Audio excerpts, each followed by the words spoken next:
बिमलापुर में रहने वाली धरा शर्मा की अभी नई नई शादी हुई थी। शादी के 2-4 दिन बाद ही पति दिलीप को ऑफिस के काम से 1 हफ्ते के लिए दुबई जाना पड़ा।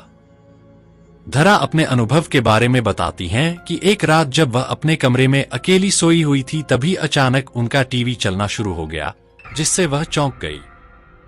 उन्होंने तुरंत उठकर टीवी बंद कर दिया और फिर से सोने की कोशिश करने लगी। थोड़ी देर बाद उन्हें महसूस हुआ कि उनकी बगल में बिस्तर पर कोई लेटा हुआ है। टीवी की अपने आप चलना और फिर किसी की मौजूदगी का एहसास होना घर में अकेली लेटी महिला को डरा देने के लिए काफी था। धरा जिस करवट लेटी थी उसी करवट लेटी रहीं। उन्हें समझ नहीं आ रहा था कि करें तो क्या करें। खुद को समझाने के लिए उन्होंने सोचा कि शायद ये उनका वहम होगा, लेकिन थोड़ी देर बाद उन्हें फिर से वही अनुभव हुआ कि जैसे बिस्तर का गद्दा दब रहा हो और बगल में लेटकर कोई करवट बदल रहा हो। इस एहसास से धरा के तो रोंगटे खड़े हो गए। वह समझ नहीं पा रही थी कि यह सब हो क्या रहा है। बहुत हिम्मत जुटाकर वो बिस्तर से उठी और पीछे पलट कर देखा, वहां कोई नहीं था। लेकिन जब उनकी नजर गद्दे पर पड़ी तो धरा का दिल दहल गया। गद्दा नीचे की ओर दबा हुआ था और ऐसा दिख रहा था जैसे उस पर कोई इंसान लेटा हुआ है।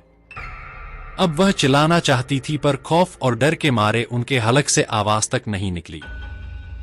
दिल की धड़कन बहुत तेज हो चली थी। घबराहट में धरा ने तकिया उठाकर उस जगह पर फेंका जहां गद्दा दबा हुआ था। ऐसा करते ही बिजली की तेजी से गद्दा ऊपर आकर ठीक हो गया और धरा को ऐसा आभास हुआ कि वहां से कोई परछाई तेजी से उठ खड़ी हुई हो। इसके बाद करीब 30 मिनट तक कोई हलचल नहीं हुई। तब धरा में थोड़ी बहुत हिम्मत बंधी और उसने पास पड़े मोबाइल से बगल के कमरे में सो रही अपनी सासू मां को फोन किया।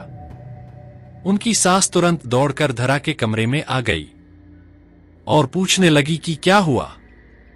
अभी धरा कुछ बोले उसके पहले उसे फिर से ऐसा कुछ दिख गया जिसे देखकर उसके होश उड़ गए।